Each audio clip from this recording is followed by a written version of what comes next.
Hello everyone, welcome to the class. So today we will discuss about important theories in teaching. So important theories के बारे में आज हम discuss करेंगे and आप सभी को पता है कि ये बहुत ही ज़्यादा इम्पॉर्टेंट कॉन्सेप्ट है, इसीलिए मैं आपको क्विकली इस टॉपिक को कंप्लीट करा रही हूँ आज के ही सेशन में।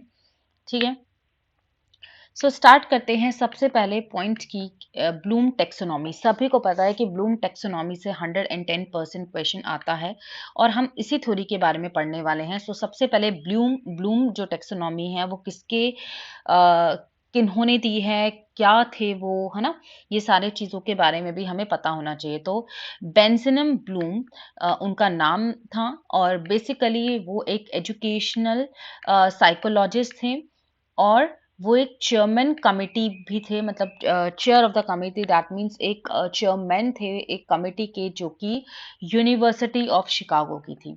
तो यूनिवर्सिटी ऑफ शिकागो के वो चेयरमैन भी थे और एक एजुकेशनलिस्ट साइकोलॉजिस्ट भी थे जिनका नाम था बेंजामिन ब्लूम। ठीक है, आपको ये पता होना चाहिए फुल नेम। अब अगर मैं बात करती हूँ ब्लूम टेक्सोनॉमी क्यों आई, क्या रीजन है। ब्लूम टेक्सोनॉमी इसीलिए लाई गई बेंजामिन ब्लूम के द्वारा, so that higher order thoughts जो हैं स्टूडेंट्स के, वो डेवलप हो पाए फ्रॉम द लोअर। तो आपको पता है लोअर से हम हायर की तरफ जाते हैं, तो लोअर से हायर की तरफ जो हम थॉट्स को, कॉग्निटिव स्किल्स को डेवलप करते हैं, जो हमारे थॉट्स हैं, हम उनको एनकरेज करें स्टूडेंट्स को, सो दैट वो अपना बेस्ट परफॉर्म करें। तो ये इसीलिए ब्लूम टेक्सोनॉमी आई। ब्लूम टेक्सोनॉमी में 3 हायरार्कियल मॉडल्स होते हैं जो कि हम अभी पढ़ेंगे। एंड सबसे पहला जो हायरार्कियल मॉडल है वो है कॉग्निटिव। मैं आपको बता देती हूँ, कॉग्निटिव होता है, एक होता है इफेक्टिव एंड एक होता है साइकोमोटर।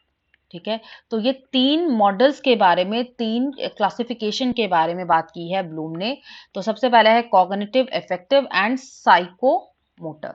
ठीक है, तो अगर मैं कॉग्निटिव की बात करती हूँ तो cognitive stands for totally mind based, है ना, जहां पर हम कॉग्निशन के बारे में बात करते हैं, माइंड के बारे में बात करते हैं। दैट मीन्स स्टूडेंट किस तरीके से समझ रहे हैं, क्या उनके थॉट्स हैं, वो किस तरीके से क्लियर आउट कर रहे हैं अपने थॉट्स को, वो होता है कॉग्निटिव, मतलब वो अपना माइंड का यूज कर रहे हैं।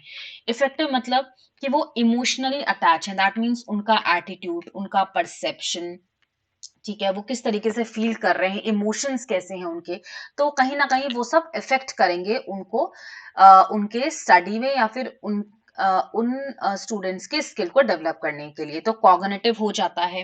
And psychomotor is related to, psycho stands for mind and motor is physical. ठीक है, सो दैट मीन्स कि यहाँ पर आपका physical as well as mind किस तरीके से वर्क करता है वो आपको यहाँ पर बताया जाता है। तो 3 इंपॉर्टेंट जो हिरार्कियल मॉडल्स हैं उसमें कौन कौन से हैं, कॉग्निटिव, इफेक्टिव एंड साइकोमोटर। ठीक है, तो मैंने ये आपको बता दिया है। नेक्स्ट अगर मैं ब्लूम की बात करती हूँ, यहाँ पे ब्लूम 1956 में आया। ब्लूम ने सबसे पहले एक थ्योरी को रिप्रेजेंट किया, एक पूरा मतलब हिरार्कियल फॉर्म को रिप्रेजेंट किया, वो किया था 1956 में। उसके बाद इन्होंने इम्प्रोवाइजेशन किया 2001 में। तो अभी हम पॉइंट इसकी बात करते हैं, दैट इज के केस।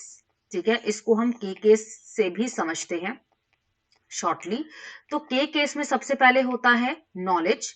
नॉलेज हमारे पास इंपॉर्टेंट है, नॉलेज होनी चाहिए। नॉलेज के बाद हम क्या करते हैं, उसको कॉम्प्रिहेंड करते हैं, दैट मीन्स उसको जनरेट करते हैं, डेवलप करते हैं। उसके बाद एप्लीकेशन यूज होता है, अप्लाई किया जाता है उसी नॉलेज को एक जगह पे। एंड देन उसके बाद एनालिसिस किया जाता है कि क्या हमने सही नॉलेज को सही जगह पे रखा, मतलब सही जगह पे यूज किया या नहीं किया। एनालिसिस होना इंपॉर्टेंट है, राइट। उसके बाद हमने सिंथेसिस कर दिया। सिंथेसिस मतलब इन सबको हमने जोड़ दिया, कलेक्ट कर दिया। जो नॉलेज हमने एनालाइज की थी उसको हमने कलेक्ट कर दिया और उसको समझ लिया, और लास्ट में जाके हमने इवेलुएट किया। इवेलुएशन में ये होता है कि हम जो भी डिफरेंसेस होते हैं, दैट मीन्स अगर सपोज करो वो नॉलेज सही तरीके से नहीं यूज हुई है तो फिर उसको इवेलुएट किया जाए कि क्यों वो नहीं यूज नहीं हुई है। तो सो दैट फिर वो नेक्स्ट टाइम से हम उसको सही तरीके से प्रेजेंट कर पाए। तो के केस एक ऐसा लाइक हिरार्कियल फॉर्म है जो कि लोअर ऑर्डर से हायर में जा रहा है। This is your lower, this is your higher.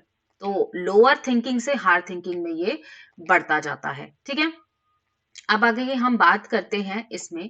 अभी मैंने आपको के केस के बारे में तो बता दिया, के केस। ठीक है, जैसा कि मैंने आपको बताया कि ब्लूम टेक्सोनॉमी ने 1956 में ये वाला आपके साथ में शेयर किया था। उसके बाद 2001 में दोबारा से ब्लूम टेक्सोनॉमी आई और 2001 में इन्होंने इनोवेशन किया और इसमें थोड़ा सा इम्प्रोवाइजेशन किया, इसी में इम्प्रोवाइजेशन किया।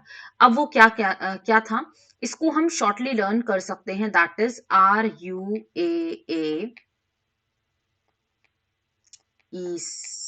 ठीक है, तो रूवेट के नाम से इसको हम समझ सकते हैं, that is R U stands for remember. सबसे पहले हमें नॉलेज को रिमेंबर, इंफॉर्मेशन को रिमेंबर, याद रखना चाहिए। उसके बाद याद करने के बाद उसको हम अंडरस्टैंड करें उस चीज को। लास्ट में देखो एप्लीकेशन वाला सेम ही प्रोसेस रखा है, एप्लीकेशन तो करना ही होगा, चाहे वो 1956 की बात हो या 2001 की बात हो, उन्होंने एप्लीकेशन को चेंज नहीं किया, अप्लाई करना पड़ेगा। ठीक है, एप्लीकेशन के बाद एनालिसिस, एनालिसिस में भी इन्होंने चेंज नहीं किया कोई भी। अब चेंज कहां पे हुआ, सिंथेसिस। सिंथेसिस मतलब होता है कलेक्ट करना। ठीक है, अब पहले उन्होंने बोला कि पहले इवेलुएट करो, आप लोग पहले ही सिंथेसिस मत करो क्रिएट। सिंथेसिस मतलब होता है जब हम उसे क्रिएट कर रहे हैं, जब हम उसे जोड़ रहे हैं नॉलेज को, तो पहले इवेलुएट करो उसके बाद आप क्रिएट करो। ठीक है, उन्होंने ये चेंज किया। तो पहले इवेलुएशन होना चाहिए कि क्या हमने सही जगह पे सही नॉलेज को लगाया है या नहीं लगाया है, उसके बाद हमने क्रिएट किया। तो क्रिएशन वो बाद में ही होना चाहिए एक्चुअल में। ठीक है, तो इन्होंने यहाँ पे कुछ चेंजेस किए, तो ये आप शॉर्टली इसको याद कर सकते हो। आई होप कि ये चीज आपको क्लियर है गाइस। ठीक है, हाँ जी। अभी हम बात करते हैं जीन पिगेट की। जीन पिगेट ने भी एक थ्योरी दी थी जिसका नाम था कॉग्निटिव डेवलपमेंट, आप सभी इसको जानते होंगे। तो जीन पिगेट ने डिफरेंट स्टेजेस ऑफ लर्निंग को डिफाइन किया। अब वो 4 डिफरेंट स्टेजेस कौन कौन से थे वो हम बात करेंगे, बट ये थ्योरी है क्या। कॉग्निटिव डेवलपमेंट मतलब, कॉग्निशन मतलब किस तरीके से जो चाइल्ड है, जो एक बच्चा है, वो किस तरीके से अपनी नॉलेज को डेवलप करता जाता है स्टेजेस के थ्रू। ठीक है, तो ये फोकस करता है कि किस तरीके से जो बच्चा है वो अपनी इंटेलिजेंस को डेवलप करता जा रहा है। ठीक है, तो अगर मैं सबसे पहले पॉइंट बोलती हूँ तो वो सेंसरी मोटर होता है। सेंसरी मोटर मतलब होता है जब हम बच्चे का जन्म होता है और उसके बाद 2 साल तक, मतलब बर्थ टू 2 इयर्स में सेंसरी मोटर स्टेज में होता है वो बच्चा। ठीक है, अभी हम इसके बारे में बात करेंगे प्रॉपरली। उसके बाद अगर मैं बात करती हूँ pre operational stages, pre operational stages में आ जाता है आपका 2 से 7 इयर्स। 2 से 7 इयर्स मतलब 2 साल से 7 साल तक का बच्चा, उसका उस पर्टिकुलर बच्चे की जो ग्रोथ है वो किस तरीके से हो रही है वो आप यहाँ पर देखते हो। ठीक है, उसके बाद concrete to the operational. Concrete operational मतलब 7 साल के बच्चा और टू अप टू 7 इयर्स। ठीक है, सॉरी 11 इयर्स, 7 से 11 इयर्स तक का जो बच्चा होता है वो कंक्रीट ऑपरेशन स्टेज पे जाता है और लास्ट में जाता है आपको formal operational stage. That means यहां पर आप बोल सकते हो as 11 to up to, that means फिर वो अपना ग्रोथ करता जाता है 12 साल के बाद, और फिर उसके बाद वो ओल्डर होता जा रहा है, वो सारा ऑपरेशनल है, फॉर्मल है, सॉरी। सो आई थिंक ये आपको चीज समझ आ गई है। अब क्वेश्चन आपसे एक तो ये वाला स्टेज के बारे में पूछा जाता है और ये पूछा जाता है कि एक्चुअल में इन स्टेज में है क्या इश्यूज। ठीक है, मतलब फॉर एग्जाम्पल अगर मैं आपको ये कहूं कि आप यहाँ पे लॉजिकल थिंकिंग कहाँ पे यूज करोगे, आप लॉजिकल थिंकिंग कहाँ पे यूज करोगे, रैशनल थिंकिंग आपकी कहाँ पर होगी, तो रैशनल थिंकिंग आपकी होती है कंक्रीट में। रैशनल मतलब क्या होता है, जब हम कुछ ना कुछ चीजों को समझते हैं, सीखते हैं, rational thinking, logical thinking, logic, logic से हम चीजों को जब समझते हैं तो वो 7 साल से 11 साल तक का बच्चा ही समझता है जब वो इस एज में हो। ठीक है, अगर मैं बात करती हूँ हाइपोथेटिकल आइडियाज, हाइपोथेटिकल आइडियाज या फिर एब्स्ट्रैक्ट आइडियाज। एब्स्ट्रैक्ट मतलब जिसमें आप श्योर नहीं हो। एब्स्ट्रैक्ट और हाइपोथेटिकल आइडियाज आपका होता है कहाँ पे, फॉर्मल ऑपरेशन में। ठीक है, तो ये इंपॉर्टेंट है, इनको आप लोग साइड में आप लोग नोट कर लेना। रैशनल थिंकिंग आपका कंक्रीट में होता है, फॉर्मल, फॉर्मल में आ जाएगा आपका एब्स्ट्रैक्ट और हाइपोथेटिकल आइडियाज। प्री ऑपरेशनल के बारे में अगर मैं बात करती हूँ तो प्री ऑपरेशनल मतलब क्या होता है, ईगो सेंट्रिक थिंकिंग और सिंबॉलिक थिंकिंग, जिसमें कि प्री ऑपरेशनल का बच्चा क्या होगा, देखो 2 से 7 साल वो उसके अंदर ना ईगो होगा, ईगोसेंट्रिज्म, ठीक है, ईगोइस्टिक होगा वो पर्सन। क्यों होगा? क्योंकि वो छोटा बच्चा है, उसको जो जिद करनी है वो उसको करनी है। फॉर एग्जाम्पल, मैं छोटा सा एक बच्चा 2 साल का बच्चा है, अब उसे वो टॉय चाहिए तो वो टॉय चाहिए, उसको नहीं पता है कि उसे मतलब इसमें इन्वेस्ट नहीं करना चाहिए या फिर ये खरीदना नहीं चाहिए, उसको बस वो जिद होती है उसकी। तो वो हो गया आपका ईगोसेंट्रिक थिंकिंग, और हम इसको ध्यान में रख सकते हैं, ईगोसेंट्रिज्म, ठीक है। तो ये ध्यान रखना, ईगो सेंट्रिक कहाँ पे आता है, तो प्री ऑपरेशनल में। एंड सेंसरी बारे में अगर हम बात करें, तो सेंसेस के बारे में वो ध्यान रखता है, वो टच को समझता है, ठीक है, टच को फील कर सकता है, राइट, सेंसेस को समझता है, सेंसरी मोटर को समझता है, ये सारे स्टेजेस को वो आइडेंटिफाई कर सकता है। फॉर एग्जाम्पल, आप अगर एक छोटे से बच्चे को देखते हो, अगर आप उसे टच करते हो तो उसे फील होता है, टच का फील होता है, बाकी तो वो और कुछ कर नहीं सकता है। तो सेंसरी मोटर में सिर्फ और सिर्फ वो ऑब्जेक्ट्स को अंडरस्टैंड करता है, रिकॉग्नाइज करने की कोशिश करता है, और उसी तरीके से वो यूज करता है अपने माइंड को, ठीक है, बाकी तो और वो कुछ कर भी नहीं सकता, क्योंकि बर्थ से 2 साल तक का बच्चा यही कर सकता है, टच को, ठीक है, सेंसेस को समझता है, राइट, और ये सारी चीजें वो आइडेंटिफाई कर सकता है। तो आई थिंक ये आपको चीज समझ आ गई है, तो आपको पता होना चाहिए रैशनल थिंकिंग कहाँ पर होती है, फॉर्मल में एब्स्ट्रैक्ट होता है, हाइपोथेटिकल होता है, ये सारी चीजें। वेरी गुड, ठीक है। सो आई होप कि आपको ये चीज समझ आ गई है। तो सेंसरी मोटर का मैंने यहाँ पर बताया, देख जैसे कि छोटा बच्चा है, सेंसरी मोटर सिर्फ और सिर्फ सेंसेस को, टच को समझता है। प्री ऑपरेशनल में क्या हो जाता है आपका, ईगोसेंट्रिज्म हो जाता है, दैट मीन्स ईगोस्टिक पर्सन है। कंक्रीट में आपका रैशनल थिंकिंग, वो आपका लॉजिकल थिंकिंग में बिलीव करता है। नेक्स्ट इज फॉर्मल ऑपरेशन में ये आपका हाइपोथेटिकल एक्टिविटीज में भी इन्वॉल्व होता है, ठीक है, और एब्स्ट्रैक्ट थिंकिंग में। तो आप सभी को यहाँ पे विजिबल हो रहा होगा अनअकैडमी का रिजल्ट 2023, न्यू ईयर आ चुका है, 2023 में हम एंटर कर चुके हैं, न्यू रिजोल्यूशन आप सभी का आ चुका होगा, राइट, नया गोल भी आपका होगा, ठीक है। तो 23% आप सभी देख सकते हैं कि सभी अनअकैडमी सब्सक्रिप्शन पे चल रहा है, एनटी यूजीसी नेट सब्सक्रिप्शन पे चल रहा है। तो आप सभी क्या कर सकते हो, यहाँ पे रिकॉर्डेड सेशंस देख सकते हो, अनलिमिटेड एक्सेस कर सकते हो, डाउट क्लियरिंग सेशंस आप होते हैं आपके, PYQs, mock test, structured batches आपके चल रहे हैं।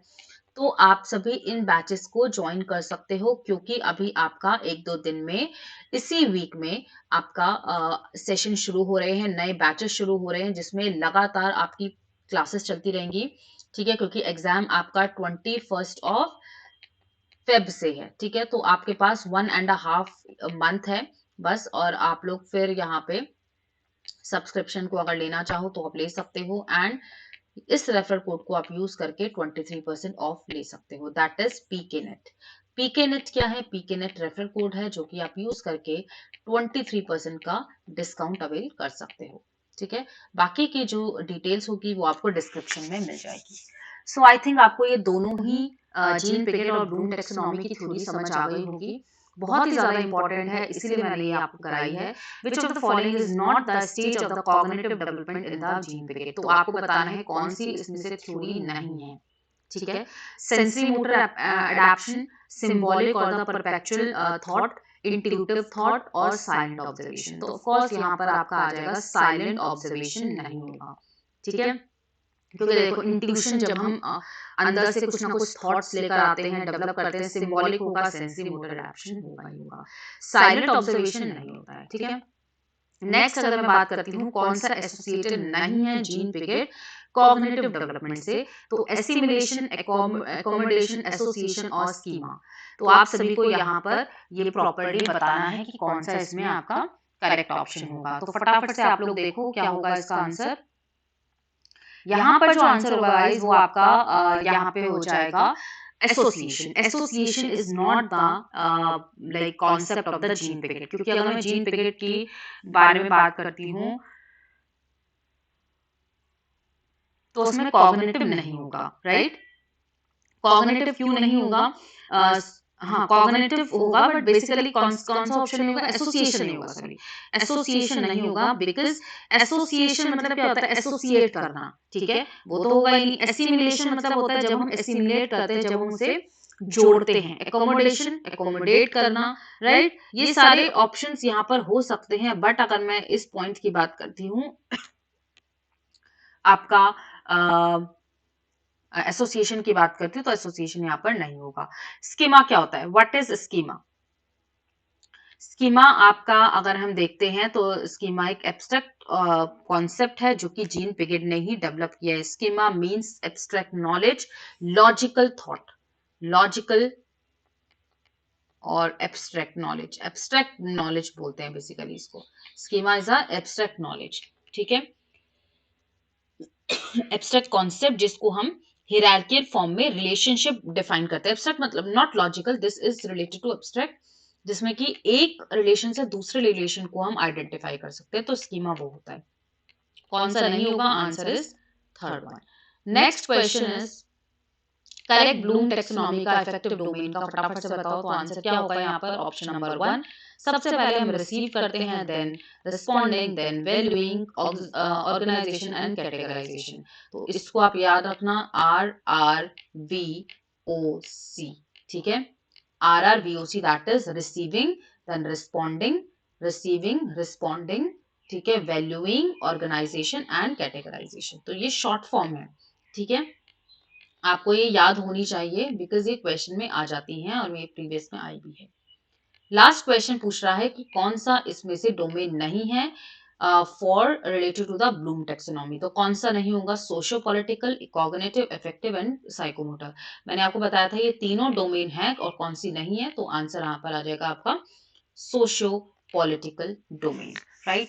सो आई थिंक कि आपको ये सारे कॉन्सेप्ट्स क्लियर हो गए होंगे। जल्दी से मैंने आप सभी को इस पूरे सेशन में कंप्लीटली ट्राई किया है कि आपको ये सारे थ्योरीज पता हो जाए, इंपॉर्टेंट थ्योरीज हैं, तो आप लोग ये पढ़ लेना। एंड यस, अगर वीडियो अच्छी लगे तो like, share and subscribe to the channel. ज्यादा से ज्यादा स्टूडेंट्स तक ये वीडियोस आप लोग पहुंचाओ, सो दैट मैं बहुत सारे सेशंस आप सभी के लिए लेकर आ पाऊँ। So thank you all.